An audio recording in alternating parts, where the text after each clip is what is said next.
Eh bien voilà, bonsoir mesdames et messieurs, ravi de vous retrouver une fois de plus sur ce plateau de convergence et révolution culturelle dans un thème tout à fait spécial, comprendre le monde, comprendre l'Afrique. La colonisation, 7e partie, mesdames et messieurs, vous le savez très bien, pour ceux qui sont les habitués de convergence et révolution culturelle, qui ne ratent jamais rien, ils savent que c'est le retour aux sources africaines, le chemin de la renaissance africaine et surtout quand l'Afrique parle de l'Afrique à l'Afrique, pour l'Afrique. La colonisation, 7e partie, pourquoi? Parce que nous avions été autrefois colonisés, mesdames et messieurs.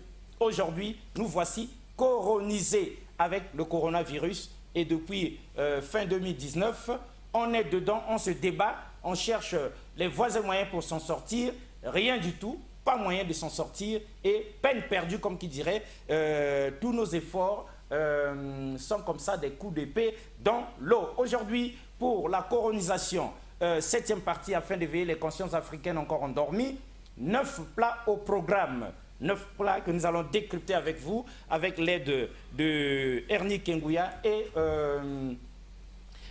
Adopassi. Dans les coulisses, pour ne pas dire Michael Massamba aussi. Alors, cela dit, premier élément pour positionner tout le monde. Vous savez, mesdames et messieurs, l'Afrique aime le monde, l'Afrique aime la vie, l'Afrique est humaniste, l'Afrique est ce continent qui surtout chante et danse, même dans le malheur. L'Afrique est souvent victime de sa naïveté. Hein? Nous sommes en guerre, mesdames et messieurs, mais l'Afrique ne le sait pas, ou l'Afrique l'ignore, ou encore elle fait semblant de l'ignorer. Depuis toujours, il en est ainsi dans l'histoire de l'humanité, dans l'histoire des Africains, dans l'histoire du peuple noir et des négros que nous sommes. Suivant cette chanson des tirailleurs de chez nous, appelés tirailleurs sénégalais, regroupant tous ces Africains-là, qui ont été comme ça, là, verser leur sang pour libérer la France, qui chantent gaiement, comme si c'était une très bonne chose, alors qu'ils avaient été combattre et verser de leur sang pour libérer une France qui, somme toute, était impérialiste, suivant la chanson de ces tirailleurs. C'est nous les Africains qui revenons venant des colonies pour sauver la page. Nous avons tout quitté par un bourbifoy, et nous gardons au cœur une invincible ardeur, car nous voulons porter haut et fier le beau drapeau de notre France entière. Et si quelqu'un venait à y toucher, nous serions là pour mourir à ses pieds. Battez tambour, à nos amours, battez tambour, pour le pays, pour la patrie, mourir au loin. C'est nous les Africains. Nous étions au fond de l'Afrique, gardiens jaloux de nos couleurs, quand sous un soleil magnifique retentissait ce cri vainqueur. En avant, en avant, en avant. C'est nous les Africains qui revenons venant des colonies pour sauver la patrie. Nous avons tout quitté par un bourbifoy, et nous gardons au cœur une invincible ardeur, car nous voulons porter haut et fier le beau drapeau de notre France entière. Et si quelqu'un venait à y toucher, nous serions là pour mourir à ses pieds. Battez tambour, à nos amours, battez tambour, pour le pays, pour la patrie, mourir au loin. C'est nous les Africains. Pour le salut de notre empire, nous combattons tous les vautours, la faim, la mort nous font sourire. Quand nous luttons pour nos amours, en avant, en avant, en avant. C'est nous les Africains qui revenons venant des colonies pour sauver la patrie. Nous avons tout quitté par un bourbifoy, et nous gardons au cœur une invincible ardeur, car nous voulons porter haut et fier le beau drapeau de notre France entière. Et si quelqu'un venait à y toucher, nous serions là pour mourir à ses pieds. Battez tambour, à nos amours, battez tambour, pour le pays, pour la patrie, mourir au loin. C'est nous les Africains. De tous les horizons de France. Groupés sur le sol africain, nous venons pour la délivrance. Qui par nous se fera demain? En avant, en avant, en avant. C'est nous les Africains qui revenons de l'eau, venant des colonies pour sauver la patrie. Nous avons tout quitté par un beau bifouaille, et nous gardons au cœur une invincible car nous voulons porter haut et fier le beau drapeau de notre France entière. Et si quelqu'un venait à y toucher, nous serions là pour mourir à ses pieds.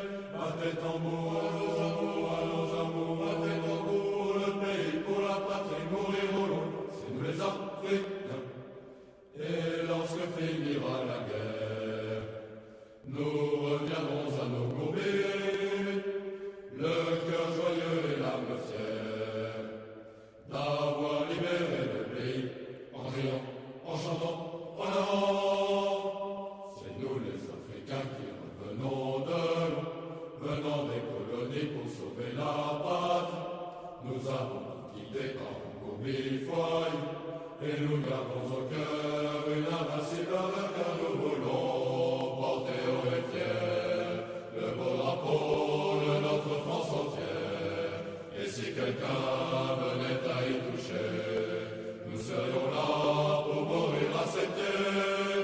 Battez tambour, allons amour, battez tambour, pour le pays, pour la patrie, mourir au loin, c'est nous les Africains.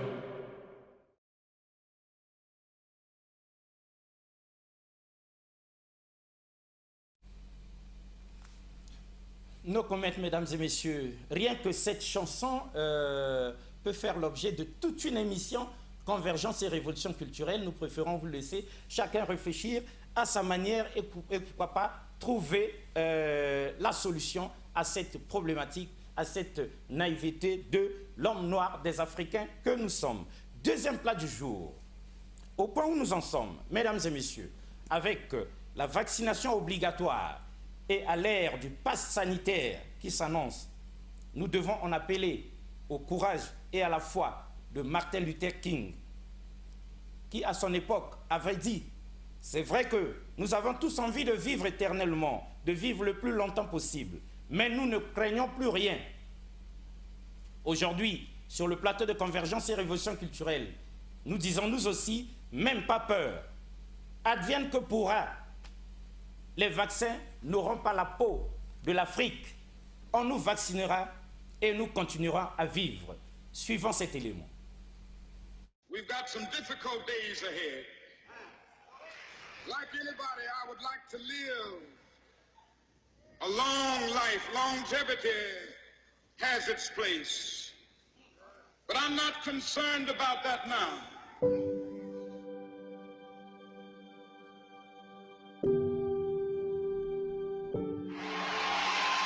All we say to America is be true to what you said on paper.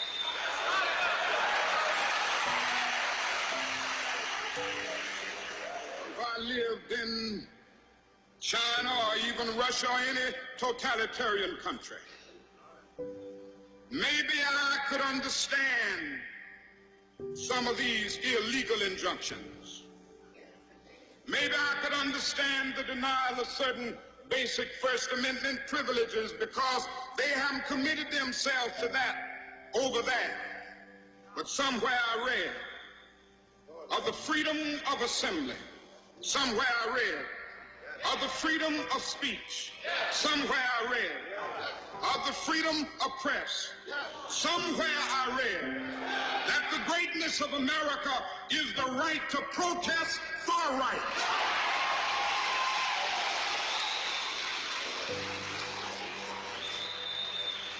And so just as I say we aren't going to let any dogs or water hoses turn us around, we aren't going to let any injunction turn us around.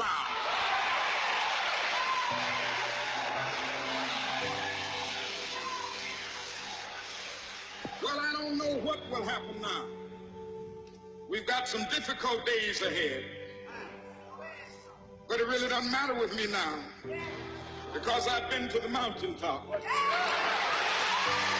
don't mind.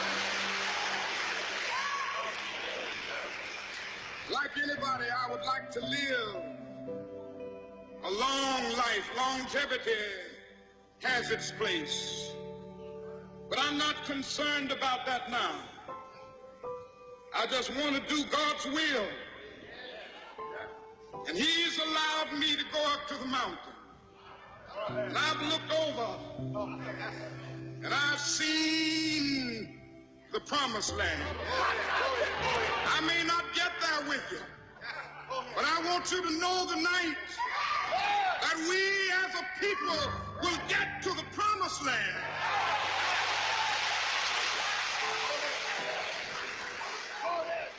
So I'm happy tonight. I'm not worried about anything. I'm not fearing any man.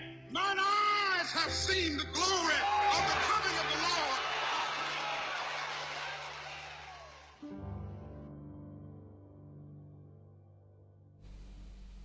Eh bien, mesdames et messieurs, sur ce plateau de Convergence et Révolution culturelle, nous sommes aussi transfigurés que Martin Luther King. L'Afrique n'a plus peur de rien.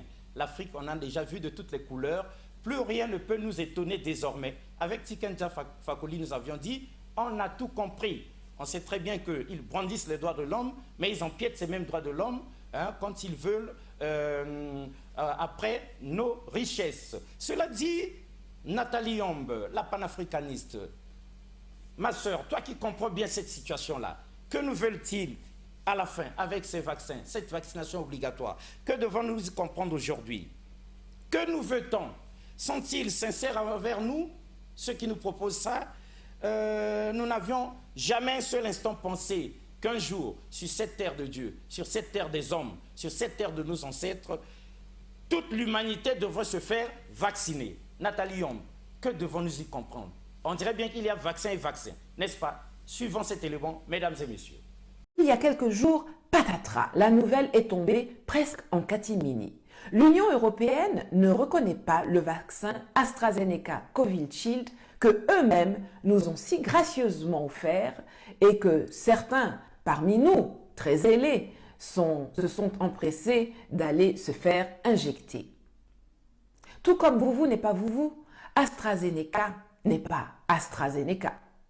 Ce que nous anticipions il y a plusieurs mois est aujourd'hui avéré. Quand on vous dit qu'une des solutions les plus rapides pour sortir l'Afrique du sous-développement, c'est la suppression pure et simple de l'aide publique internationale, vous nous qualifiez d'extrémistes. AstraZeneca a sorti 2 vaccins.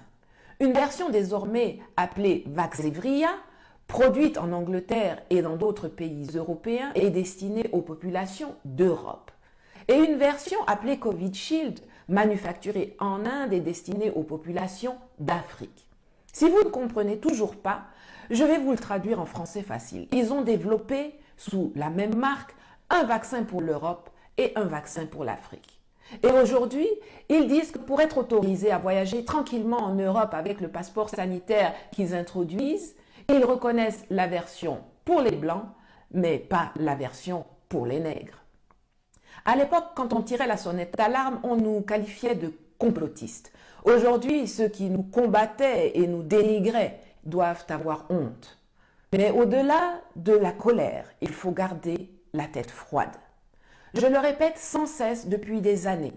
Les Européens nous considèrent comme des sous-hommes, des gens à qui on peut fourguer toutes les saletés du monde en se faisant passer pour des bienfaiteurs.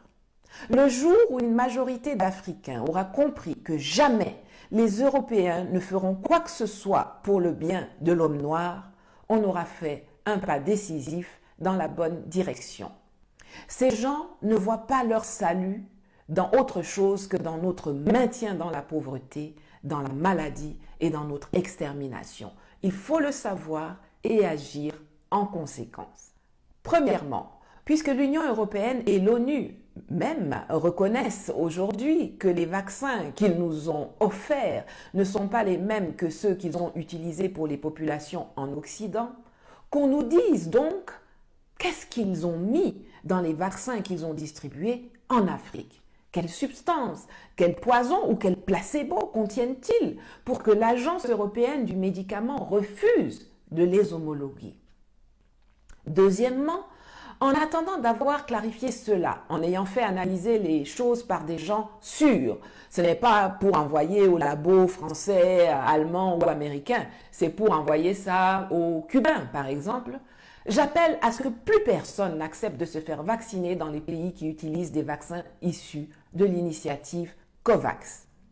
Troisièmement, je demande au président africain de convoquer immédiatement les ambassadeurs de l'UE et de France pour leur signifier que si l'Union européenne n'inscrit pas Covishield et tous les vaccins utilisés dans le cadre de COVAX et homologués par l'OMS avant l'entrée en vigueur du passeport sanitaire qui permettra aux étrangers de voyager en Europe à partir du 1er juillet, ils seront déclarés persona non grata chez nous.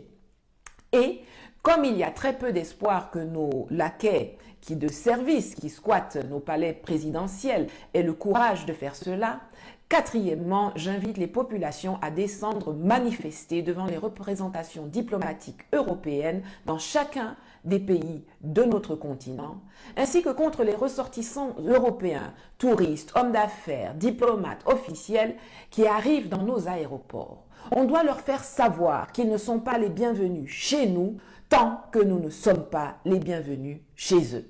Notre façon habituelle de tendre la joue gauche quand on nous gifle sur la joue droite doit s'arrêter une fois pour toutes et maintenant.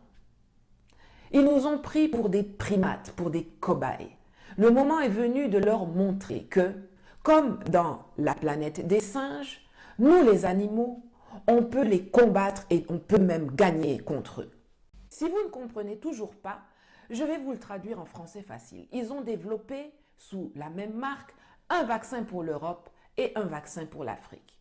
Et aujourd'hui, ils disent que pour être autorisés à voyager tranquillement en Europe avec le passeport sanitaire qu'ils introduisent, ils reconnaissent la version pour les Blancs, mais pas la version pour les nègres. À l'époque, quand on tirait la sonnette d'alarme, on nous qualifiait de complotistes. Aujourd'hui, ceux qui nous combattaient et nous dénigraient doivent avoir honte.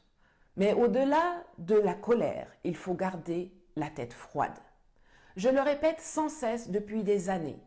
Les Européens nous considèrent comme des sous-hommes, des gens à qui on peut fourguer toutes les saletés du monde en se faisant passer pour des bienfaiteurs. Le jour où une majorité d'Africains aura compris que jamais les Européens ne feront quoi que ce soit pour le bien de l'homme noir, on aura fait un pas décisif dans la bonne direction. Ces gens ne voient pas leur salut dans autre chose que dans notre maintien dans la pauvreté, dans la maladie et dans notre extermination. Il faut le savoir et agir en conséquence. Premièrement, puisque l'Union européenne et l'ONU même reconnaissent aujourd'hui que les vaccins qu'ils nous ont offerts ne sont pas les mêmes que ceux qu'ils ont utilisés pour les populations en Occident, qu'on nous dise donc qu'est-ce qu'ils ont mis dans les vaccins qu'ils ont distribués en Afrique. Quelle substance, quel poison ou quel placebo contiennent-ils pour que l'Agence européenne du médicament refuse de les homologuer? Deuxièmement, en attendant d'avoir clarifié cela, en ayant fait analyser les choses par des gens sûrs, ce n'est pas pour envoyer au labo français, allemand ou américain, c'est pour envoyer ça aux Cubains par exemple, j'appelle à ce que plus personne n'accepte de se faire vacciner dans les pays qui utilisent des vaccins issus de l'initiative COVAX. Troisièmement, je demande au président africain de convoquer immédiatement les ambassadeurs de l'UE et de France pour leur signifier que si l'Union européenne n'inscrit pas Covishield et tous les vaccins utilisés dans le cadre de COVAX et homologués par l'OMS avant l'entrée en vigueur du passeport sanitaire qui permettra aux étrangers de voyager en Europe à partir du 1er juillet, ils seront déclarés persona non grata chez nous.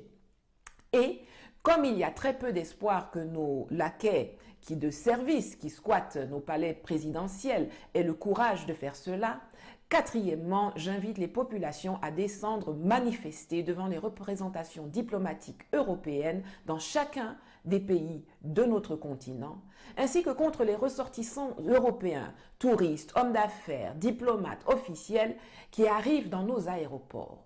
On doit leur faire savoir qu'ils ne sont pas les bienvenus chez nous tant que nous ne sommes pas les bienvenus chez eux.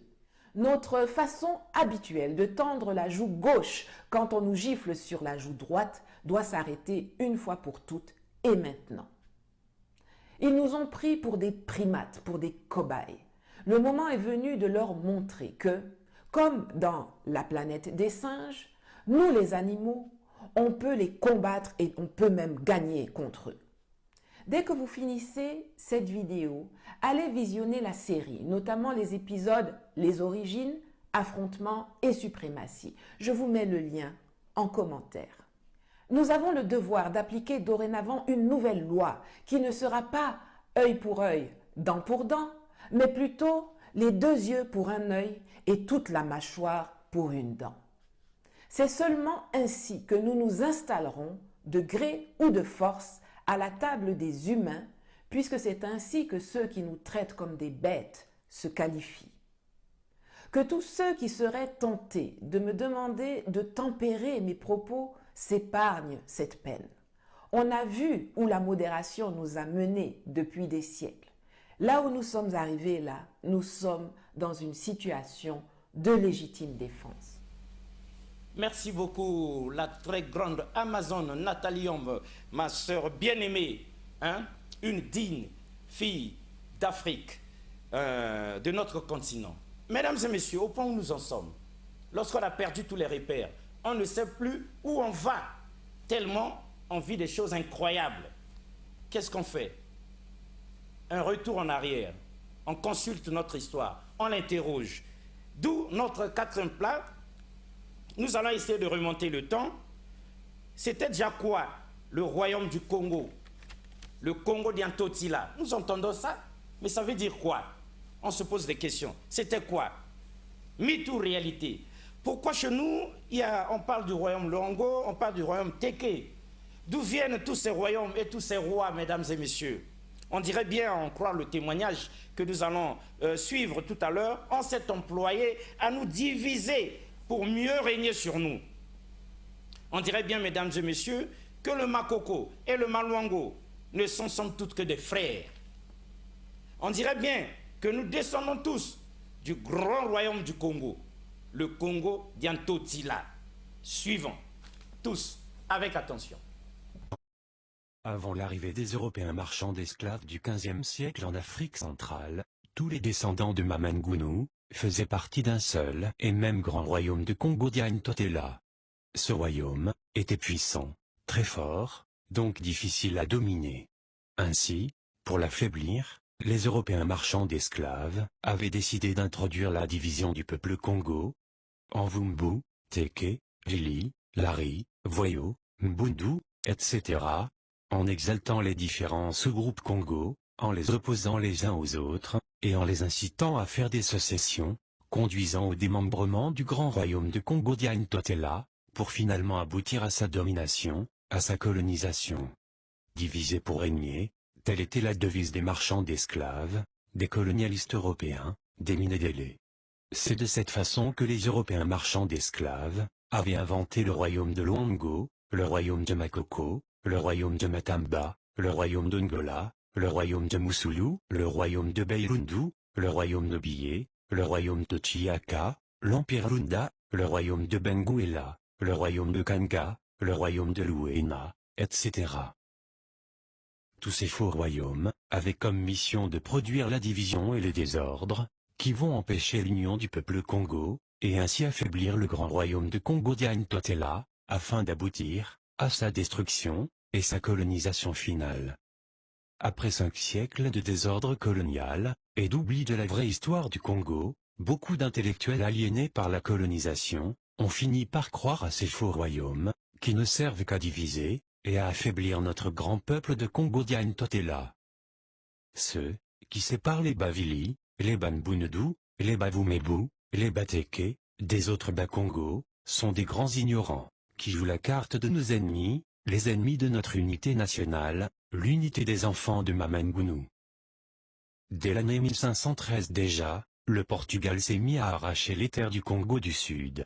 Ces terres sont devenues un prétendu royaume d'Angola, qui a fini par devenir une colonie portugaise. En 1880, Savorgnan de Brazza invente le prétendu royaume de Bateke, dont la capitale serait à Congo-Diambé. Après, ce prétendu royaume a fini par devenir une colonie française. En 1735, les Européens marchands d'esclaves détachent le cabinet du royaume du Congo, et en font un royaume de Ngoyo, pour les besoins du commerce d'esclaves. À la tête de Ngoyo, les Portugais nomment roi, le mercenaire Mpukuta, travaillant lui-même sous les ordres du capitaine Van Alstyne, un Européen marchand d'esclaves. De même, les Européens marchands d'esclaves ont créé dans les régions nord de Congo-Dialouangou, les faux royaumes dénommés, le royaume de Sainte-Catherine, le royaume de Yamba, au rio de Gabao, alias le Gabon.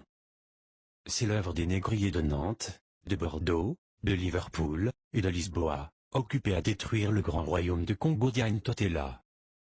Tout ce qui a été dit depuis le début de cet audio intitulé « La vraie histoire du royaume du Congo » provient de la tradition des initiés Congo.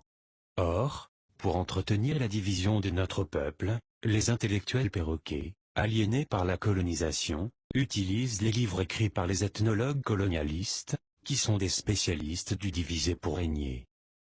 Les initiés Congo se moquent éperdument de tous ces livres des ethnologues colonialistes. Car, face aux connaissances immenses que détiennent les grands initiés Congo, leurs écrits sur l'histoire du Congo, et sa tradition, ne sont que des enfantillages.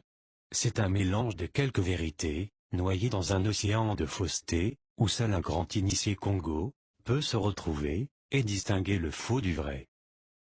Puisque ceux qui divisent notre Congo-Diagne-Totela, en royaume Teke, en royaume Luango, en royaume d'Angola, utilisent des citations puisées dans les livres des ethnologues colonialistes, pour confondre tous ces messieurs, je m'en vais maintenant utiliser moi aussi, des citations des ethnologues colonialistes, pour démontrer que Makoko, n'était pas du tout un roi.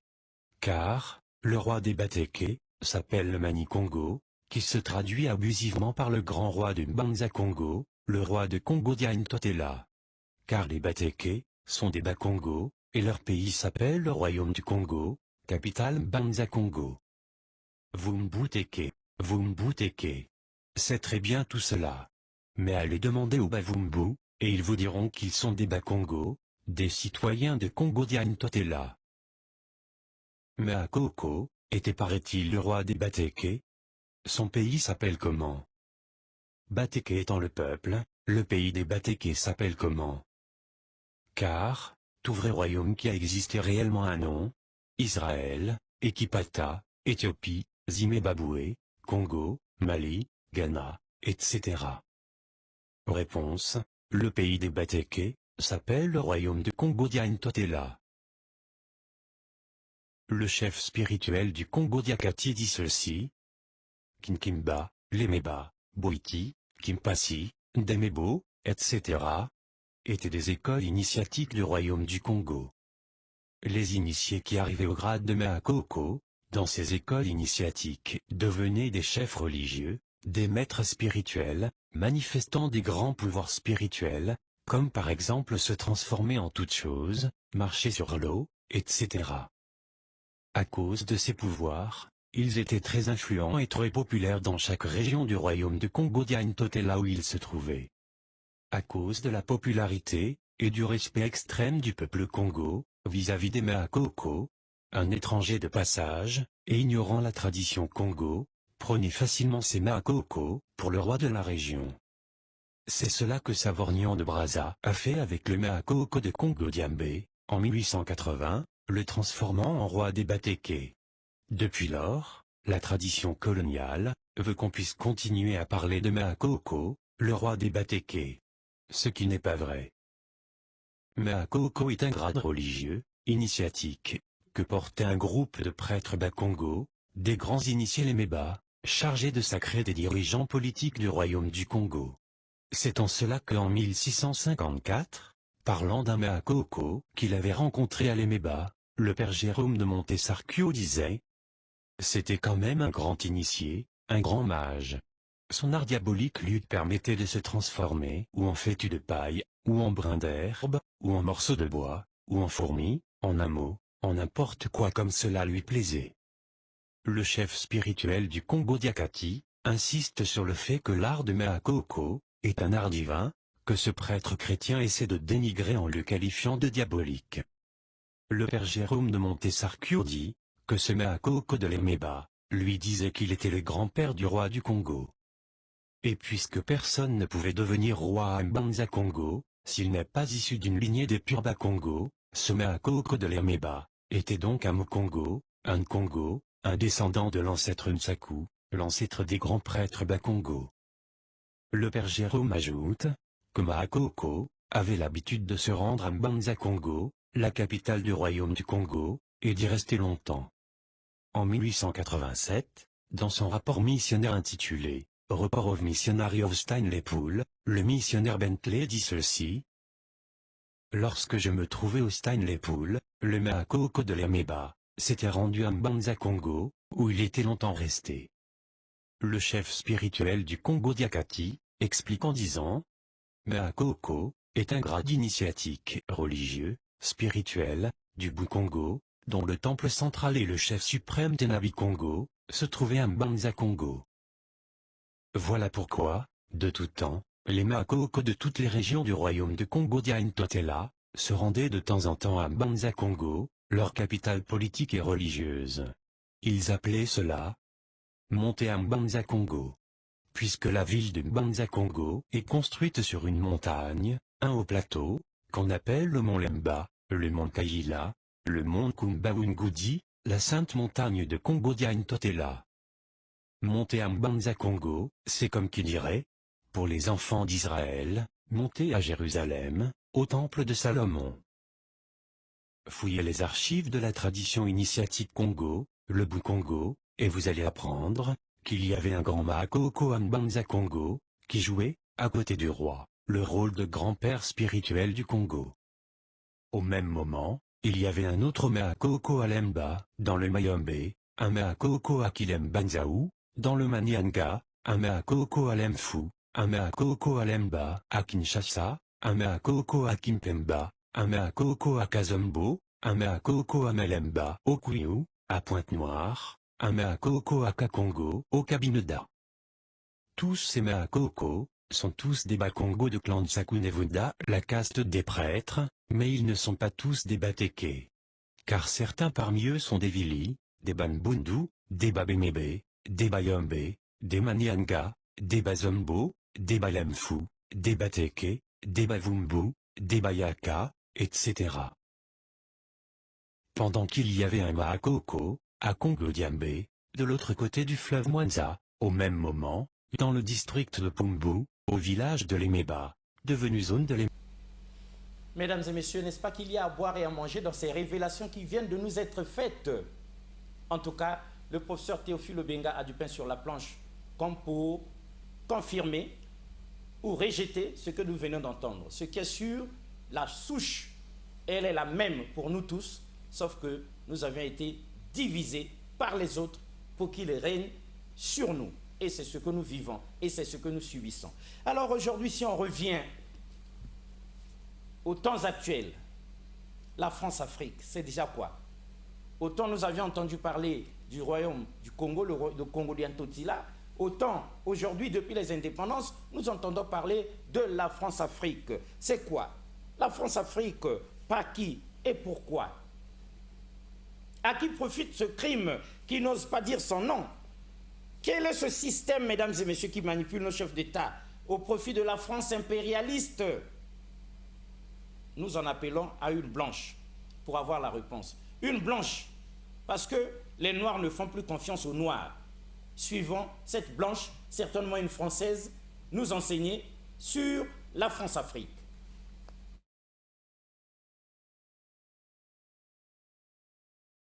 La situation précaire de l'Afrique francophone soulève de nombreuses questions. Pourquoi des pays si riches en matières premières peinent-ils autant à se développer? À qui profite l'argent du pétrole, de l'uranium, du diamant, du bois, des minerais. Comment expliquer la présence permanente de l'armée française dans ces anciennes colonies? Et pour quelles raisons le gouvernement français reçoit-il régulièrement, avec tous les honneurs, des dirigeants africains parvenus au pouvoir par des coups d'État ou des élections truquées? La réponse se trouve en partie dans un système que l'on nomme France-Afrique. Le terme de France-Afrique désigne le système politique et institutionnel ainsi que l'ensemble des réseaux plus ou moins opaques qui permettent à la France de garder la mainmise sur ses anciennes colonies. C'est un système unique au monde.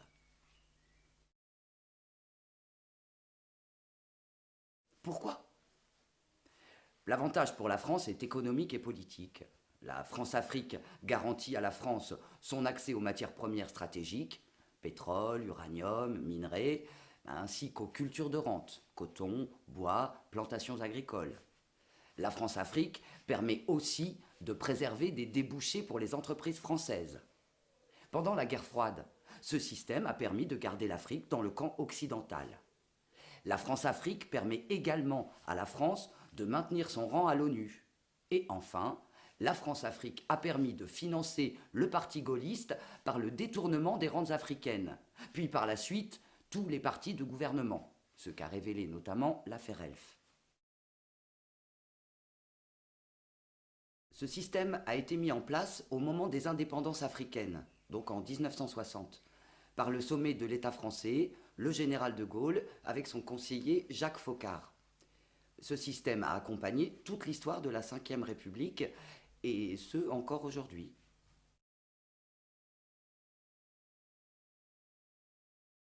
Ce néocolonialisme se traduit par le pillage des matières premières, la corruption, le détournement de l'aide au développement, le soutien aux dictatures et les trafics en tout genre. Il s'opère par ailleurs avec la complicité de nombreux chefs d'État africains, amis de la France. Il s'agit en fait de chefs d'État installés au pouvoir par la France et acquis à ses intérêts. Emmanuel Macron ne s'en est pas caché en avril 2021 lorsqu'il s'est rendu aux funérailles du président tchadien Idriss Déby, saluant la mémoire d'un ami courageux de la France. Il a ensuite adoubé la prise de pouvoir par le fils du dictateur tchadien. Pour maintenir ses amis au pouvoir, tous les moyens sont bons. Élections truquées, coup d'État, assassinat politique, soutien militaire via des accords de défense secrets. Globalement, la France-Afrique repose sur 3 piliers. La coopération militaire, l'aide publique au développement et le franc CFA.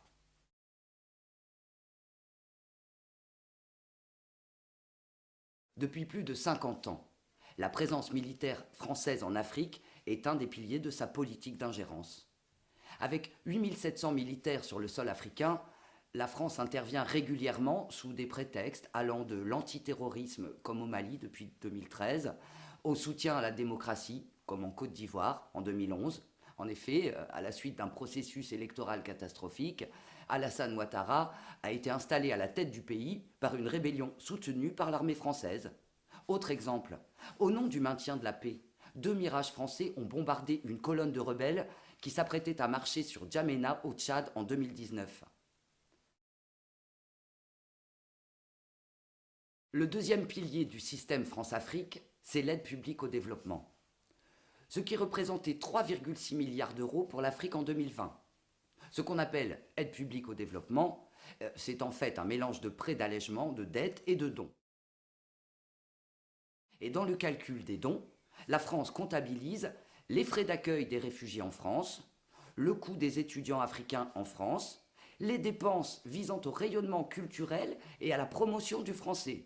Bon, en clair, l'aide au développement, c'est un outil de tutelle au service des intérêts de la France et de ses entreprises. Le franc CFA, c'est la monnaie imposée par la France à ses anciennes colonies depuis 1960. Elle est fabriquée en France.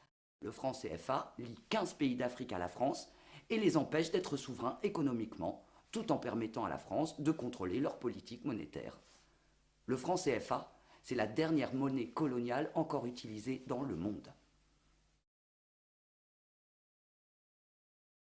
Les conséquences du système France-Afrique sont dramatiques. Dictature, crimes, guerre, pauvreté, migration, pollution se développent sur le continent, tandis que l'impunité des acteurs militaires, économiques, politiques français est garantie, même lorsqu'ils vont jusqu'à se rendre complices de génocide, comme au Rwanda en 1994 lors du génocide des Tutsis.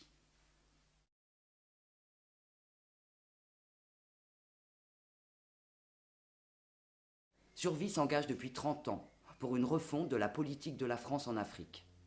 Des associations de la diaspora africaine et de solidarité internationale participent également à ce combat. Ensemble, ils demandent une diplomatie qui soutienne les peuples, le retrait de l'armée française d'Afrique, la fin du pillage et la transparence économique et fiscale, un véritable contrôle parlementaire de la politique étrangère, une justice indépendante et la fin de l'impunité. Informons-nous et mobilisons-nous.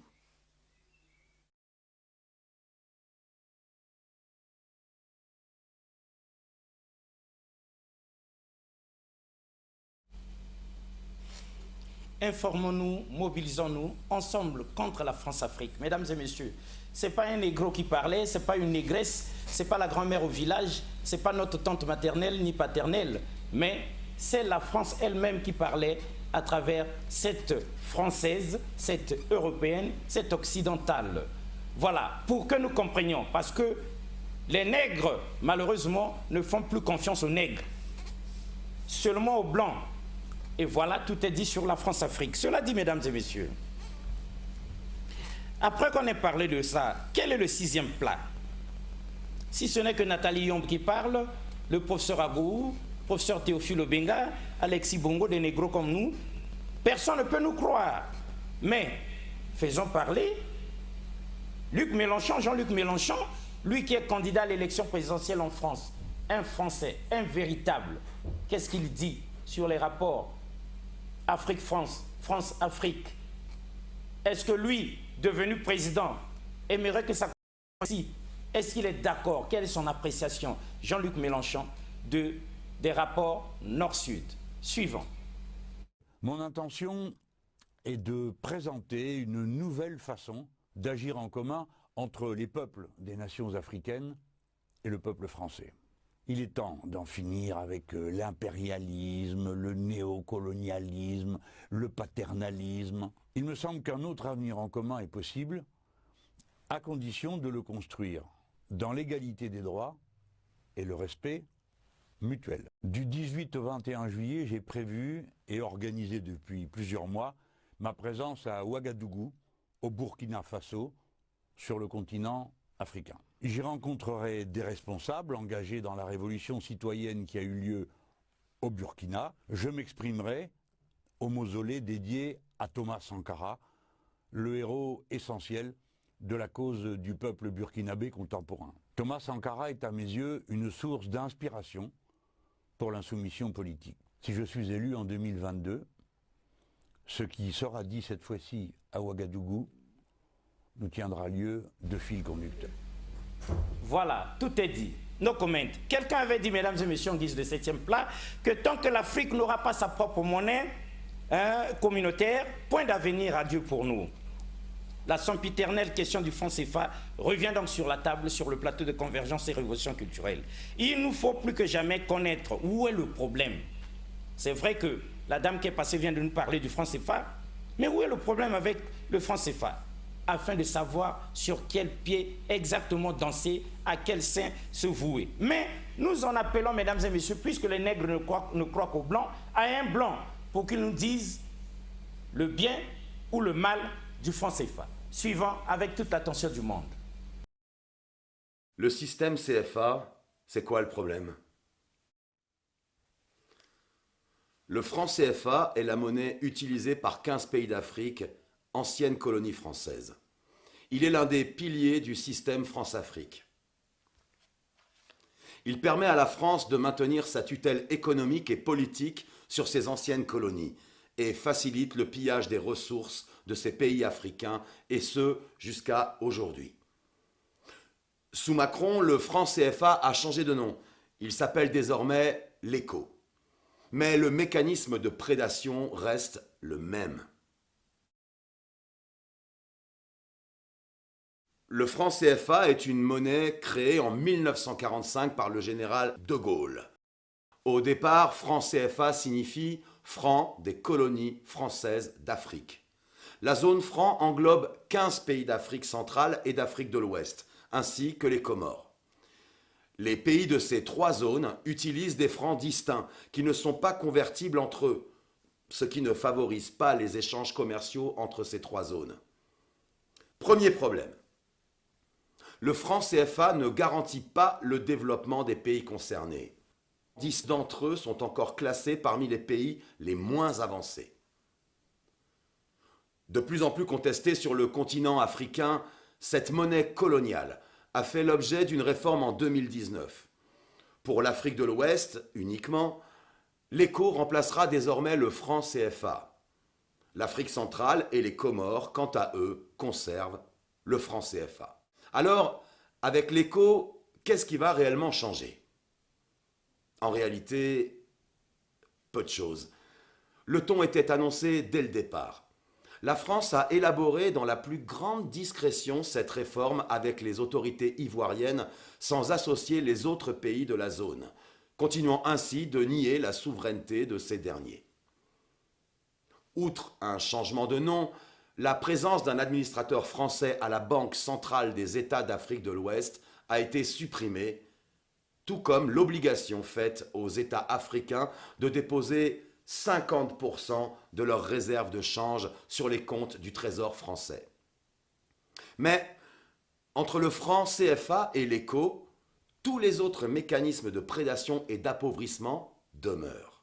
Premièrement, la France reste la garante de l'éco comme elle l'est du CFA, ce qui lui permet de maintenir un contrôle politique sur ses anciennes colonies.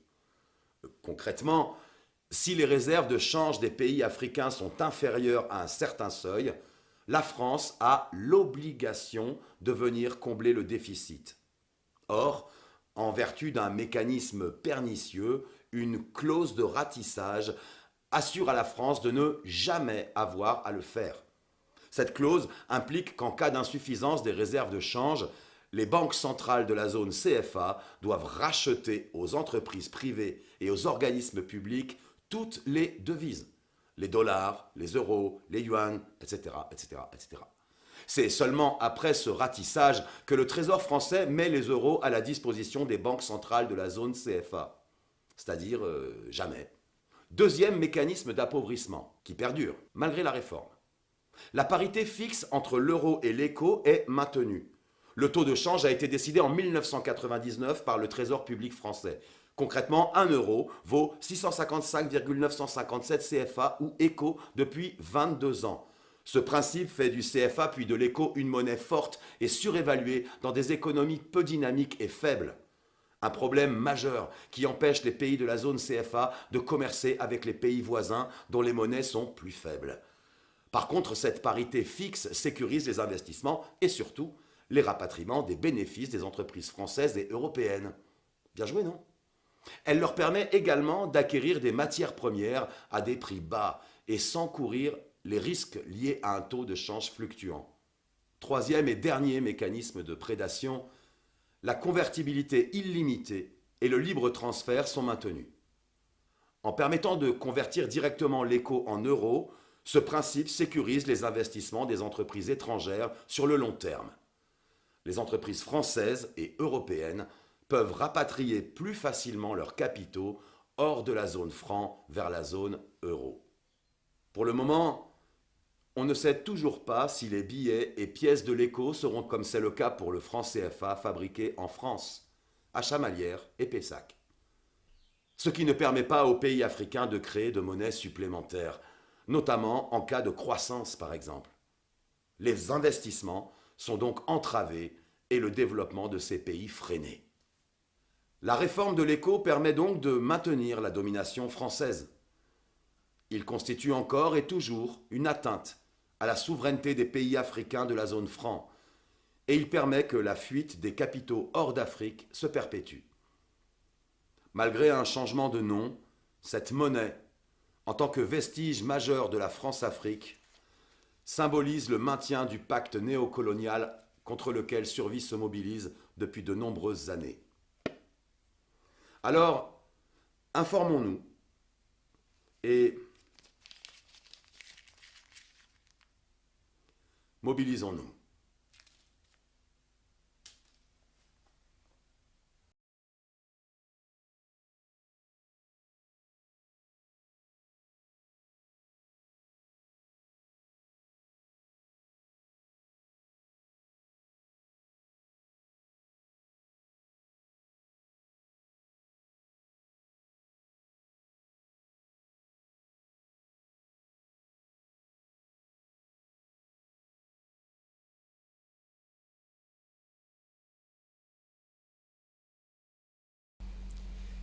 Il s'est tenu à Montpellier dernièrement, mesdames et messieurs, le sommet Afrique-France, à la place du sommet France-Afrique, pour sa continuité.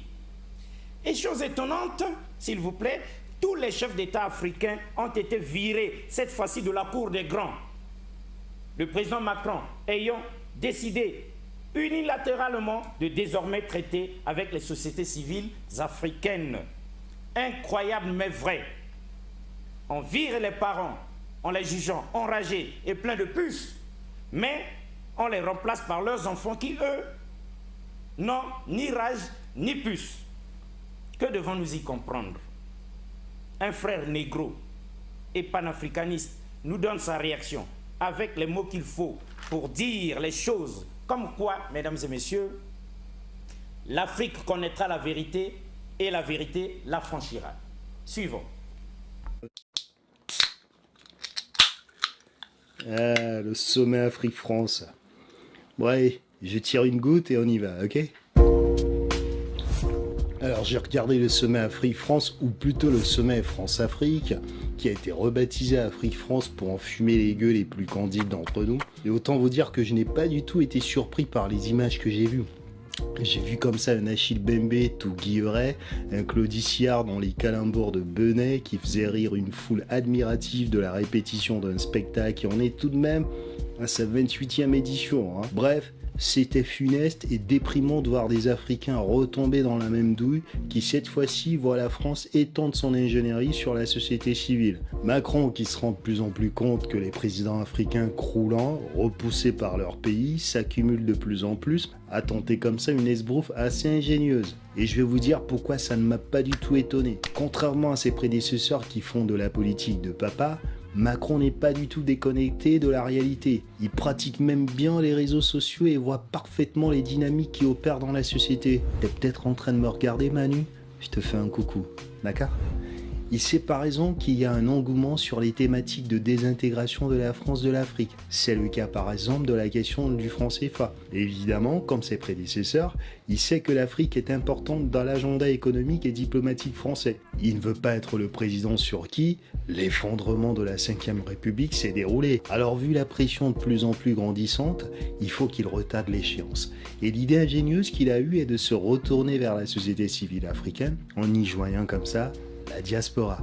Ça c'est malin parce qu'il fait à la fois quelques courses clientélistes en séduisant la diaspora pour son agenda électoral et de l'autre côté en débordant les présidents africains encroutés qui jouissent tous d'une impopularité désastreuse. Il essaie comme ça de retarder l'échéance pour la France en Afrique. Et pour mener cet esbrouf, Macron est allé chercher l'historien et politologue Achille Mbembe qui était chargé de préparer le sommet.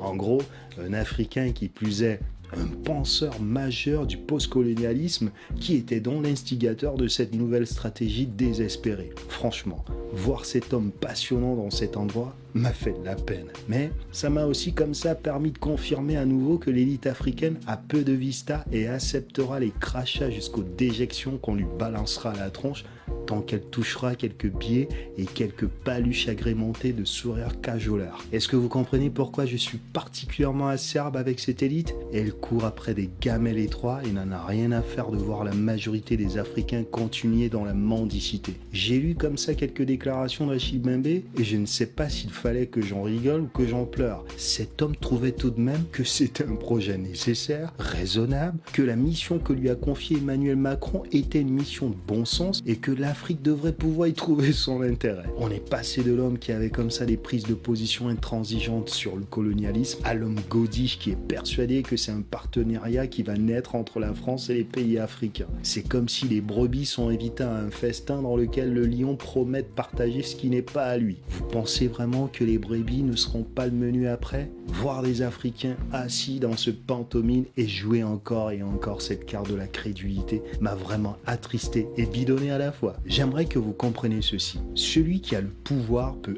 allègrement définir votre réalité. Et cette réalité s'arrêtera toujours au statu quo pour vous. Mais jamais, jamais à son désavantage. D'accord? Alors comment pouvez-vous songer à devenir partenaire avec celui qui vous vole, celui qui vous pille, celui qui vous rabaisse, qui vous méprise? Achille, comment pouvez-vous penser qu'il est raisonnable d'être partenaire avec le pays qui a envoyé des troupes coloniales chapeauter l'assassinat de Rouben Oumniobé dans votre Cameroun natal? Pourquoi cette amnésie historique? N'avez-vous pas eu honte d'être si loin de ce que Rouben Oumniobé voulait pour son pays, votre pays, le Cameroun? C'est-à-dire l'estirper de l'emprise coloniale de la France? Dans un partenariat aussi déséquilibré, vous ne pouvez que perdre. Et dans les interventions de Macron, je n'ai rien entendu qui fait référence à des concessions ou à des changements révolutionnaires. Macron a même dit, sans que ça ne vous choque, qu'il n'était pas ses prédécesseurs. Et pourtant, il est le représentant et la continuité de l'État français. Il faut donc au contraire plutôt poursuivre votre séparation et aller chercher d'autres partenaires. On ne renoue les liens avec son oppresseur que lorsqu'on a retrouvé sa pleine intégrité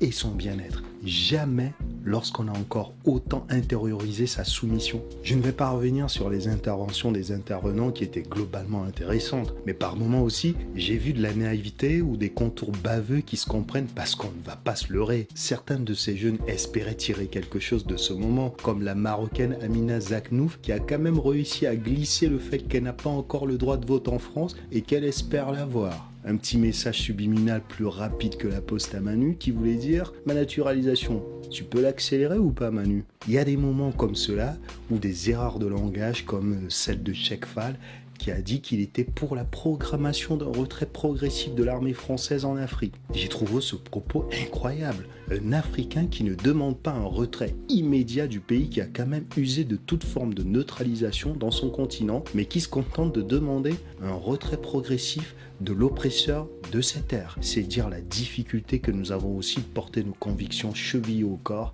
et de les articuler dans un discours qui ne tangue jamais. Je rappelle par exemple que l'armée française a été responsable de tirs effectués sur des civils ivoiriens le 9 novembre 2004. Ce genre de rappel historique suffit à ne pas faire dans la gentillesse verbale lorsqu'on prend la parole dans ce genre d'événement. Hormis cette bévue de Chekfal, son intervention a été comme ça une des plus intéressantes, ainsi que celle d'Elda Kohama. Je n'ai par contre pas du tout supporté les récurrences de l'expression « Monsieur le Président » qui marquait comme ça la prédominance de la France sur l'avenir et la réalité de l'Afrique. Et lorsqu'on regarde le storytelling présenté dans le site gouvernement.fr, on comprend qu'à nouveau, comme le mot nouveau d'ailleurs, qui revient d'ailleurs régulièrement dans leur communication, qu'ils ont réussi à mystifier les benets. Dites-moi, quel lien peut-on renouveler avec son oppresseur, si ce n'est partir, s'en éloigner pour se reconstruire? Je rappelle que tous les chefs d'État africains qui sont sous le label France CFA sont tous des préfets de la France. Lorsque la France choisit de ne plus les inviter pour prendre le pouls de la plantation, c'est simplement parce qu'elle voit le délitement.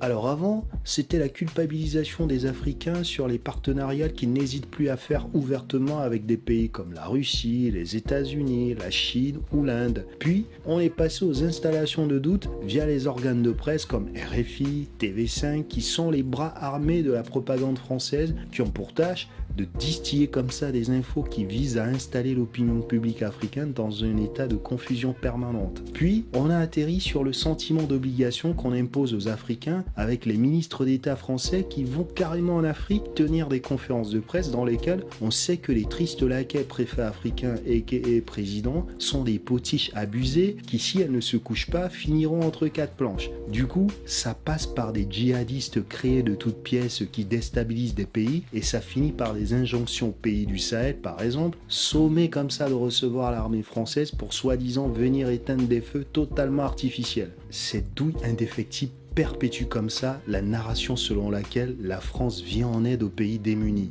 Résultat, l'Afrique reste séquestrée par cette France totalement manipulatrice. Le cas du Tchad est particulièrement honteux pour Macron. Lui qui parle de nouveautés est quand même allé refaire l'ancien monde en adoubant le fils de l'ancien dictateur Idriss Déby. Vous croyez que c'est encore surprenant de la part d'un pays qui nous chante le couplet de la démocratie et de la liberté depuis v'là des siècles? Il faut donc comprendre une chose.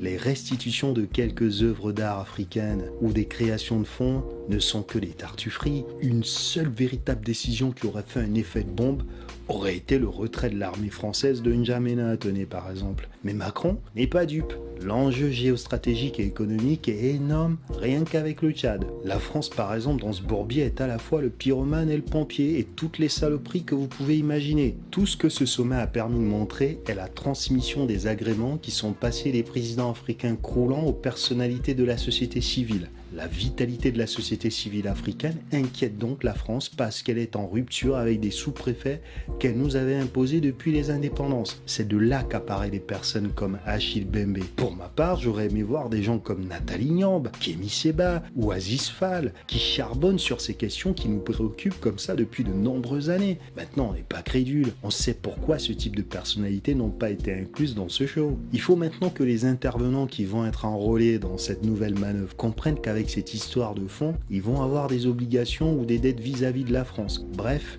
les boui-boui comme des sommets comme celui-là sont aussi l'occasion de voir grandeur nature comment un manipulateur opère. Tout ce qu'il dit pour se valoriser est malhonnête et biaisé. Et lorsqu'il vous caresse dans le sens du poil, c'est parce qu'il est insatiable. Résultat des courses, j'ai vu un Macron tour à tour moralisateur, imposteur, doucereux, tartufard, mystificateur, bravache et chose assez curieuse alors qu'on est dans un sommet dans lequel on nous apprend que la France n'interviendra plus dans les affaires internes africaines puisqu'elle sera désormais partenaire. Tout le discours de Macron montrait complètement l'inverse. Son vocabulaire était à nouveau interventionniste, vous chassez le naturel, il revient rapidement au galop. Le clientélisme qui a été la marque de fabrique de la France-Afrique est vite réapparu avec un Macron qui annonce comme ça aux intervenants qu'il va les enrôler dans la création de ce fonds. Tenez, il a un passage qui suffit à lui seul pour comprendre son propos. Je vais vous le passer, tenez. Je vais vous engager dans la gouvernance de ce fonds et dans ses règles. Et donc moi, si Achille est prêt à le faire avec tous ceux qui dans son équipe, ils sont prêts, mais si les pépites que vous êtes sont prêts avec la même exigence, je vous dis, je suis prêt à avancer.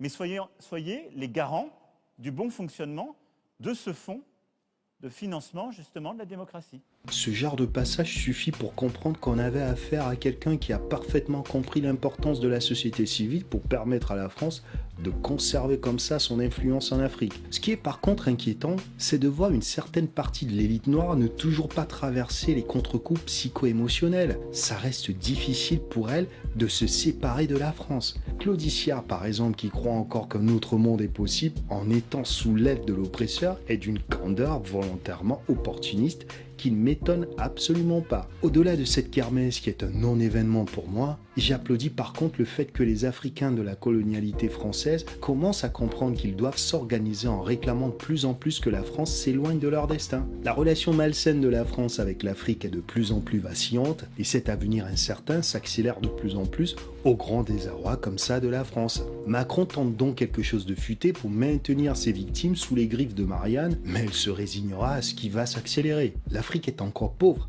mais elle connaît des croissances qu'on ne voit plus en Occident. Ses besoins s'amplifient. La bonne gouvernance devient nécessaire pour les peuples qui la réclament de plus en plus. Les tactiques françaises vont être de plus en plus mises en nu.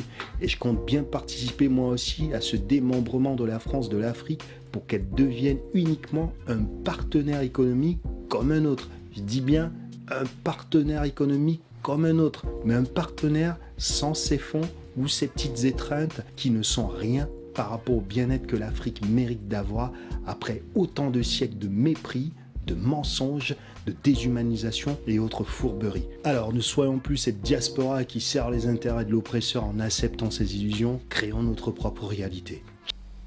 Voilà, tout est dit. Et pour terminer en beauté, en toute sagesse, avec les morceaux choisis de ce soir, mesdames et messieurs, donc comprendre le monde, comprendre l'Afrique, la colonisation, 7e partie. Nous avions été autrefois colonisés, nous voici colonisés, mesdames et messieurs.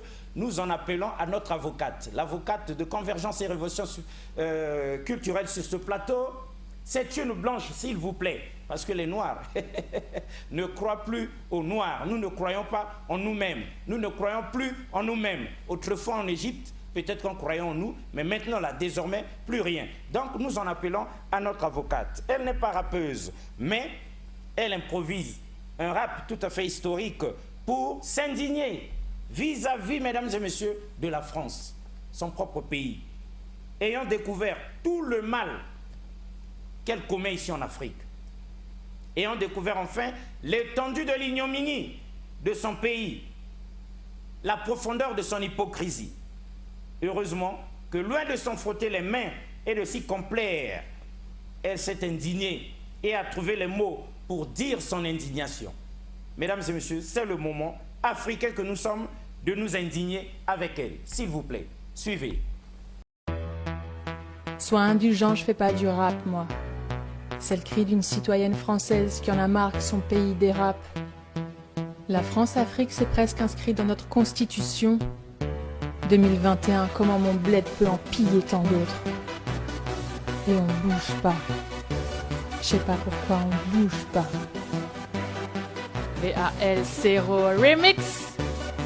Stop l'hypnose, refusons la France-Afrique. C'est le plus long scandale de la 5e République. Un système usé, usé par 60 piges de pouvoir, de pillage. On veut la fin de la France-Afrique. Encore un discours humiliant sur le perron de l'Elysée.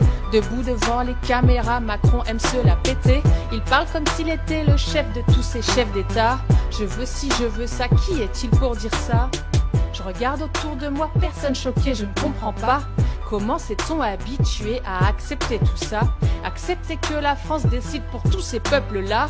Et nous, on tourne les yeux, on dit qu'on ne sait pas.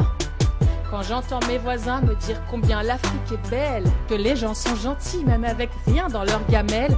Ils kiffent ce paradis, ils vont en vacances à Noël. Mais faudrait pas copier de chez eux débarquent ceux du Sahel. La France-Afrique, c'est pas que des magouilles économiques. C'est tout un système de pensée, c'est pas que politique. On préfère croire que l'Afrique est pauvre et famélique, que sans la France, l'Afrique n'est rien, qu'il faut sauver l'Afrique. La France-Afrique, c'est un système hors la loi, car le racisme, comme tu le sais, est puni par la loi. C'est ça la France-Afrique, un système de domination, créé il y a 60 ans pour prolonger la prédation. La France est une des premières puissances nucléaires, mais l'uranium, on n'en a pas un gramme, tu vois, c'est pas très clair. Nos phones et nos ordis, on les charge pas sans le Niger, donc je me demande ce que nos soldats au Mali sont allés faire. Au nom de la stabilité, la France envoie 8000 soldats défendre nos intérêts comme Bouygues, Total et Areva. Ça te fait quoi de savoir que chez toi y a du courant non-stop alors qu'à Niamey ça saute jamais, ça allume les spots. 2019, mes potes tchadiens m'ont raconté, au-dessus de leur tête l'armée française a survolé. Pour protéger des bis sur les rebelles elle a tiré. C'est quoi cette paix civile que la France dit vouloir protéger? Et puis il y a cette arnaque du fameux franc CFA. Tu sais, j'ai vraiment honte, c'est pas joli, joli tout ça. Paraît qu'on garde 50% de leur richesse à la Banque de France, comme si c'était nos pièces. Tu sais, ces décisions ne passent jamais par l'Assemblée. La France-Afrique, c'est moche, on n'en parle pas aux députés. Ils font ça en cachette pendant qu'on regarde Hanouna. Le président plus 2-3 mecs, une vraie petite mafia. Imagine 2 secondes, on inverse les choses. En France, l'armée tchadienne viendrait cogner les gilets jaunes. Elle aurait son campement près de Toulouse ou bien de Beaune, interviendrait sur nos ronds-points pour éviter que l'Elysée tombe. Ici on gueule quand le prix de l'essence augmente. Mais d'où vient le pétrole? À ça personne ne se le demande. Comment on finance la sécu? Personne ne se le demande. Un pays riche sans rien dans ses sous-sols, faut que tu te demandes. Ouvrons les yeux, refusons la France-Afrique. Notre génération doit dénoncer ces inepties. Y a plus personne qui croit en ces discours sur l'amitié. C'est du viol, on le sait tous, ce que la France fait à l'Afrique. Regarde le monde, tu vois pas l'overdose? Les mecs de Bamako sur les réseaux brûlent nos drapeaux. Ils crient de toute leur force contre la France et ses méfaits pendant que Macron tente de nous vendre le sentiment anti-français. Posons la flamme avant que l'incendie prenne. La France-Afrique c'est vieux, ça pue la mort et sème la haine. C'est un principe de base, même nos gosses le connaissent. Fraternité sur nos écoles, ça devrait plus être des foutaises. Regarde-nous bien, on forme une chaîne humaine. Fatim est mon ami et Ibrahim partage ma vie. On ne voit plus les choses comme Mitterrand ou Sarkozy. Regarde notre bled comme il est beau, il a les teintes de l'arc-en-ciel. Dans nos quartiers, débranchons les télés. Apprenons notre histoire, la désintox doit commencer. La France-Afrique, sa place est tout droit dans la tombe. On n'en veut pas, on n'en veut plus, désamorçons la bombe. Stop l'hypnose, refusons la France-Afrique. C'est le plus long scandale de la 5ème République. Un système usé, usé par 60 piges de pouvoir, de pillage. On veut la fin de la France-Afrique. Stop l'hypnose, refusons la France-Afrique. C'est le plus long scandale de la 5ème République. Un système usé, usé par 60 piges de pouvoir, de pillage. On veut la fin de la France-Afrique. Réveille-toi, manifeste, exige une politique française qui respecte les peuples. Où est ton humanité? Où est ton humanité?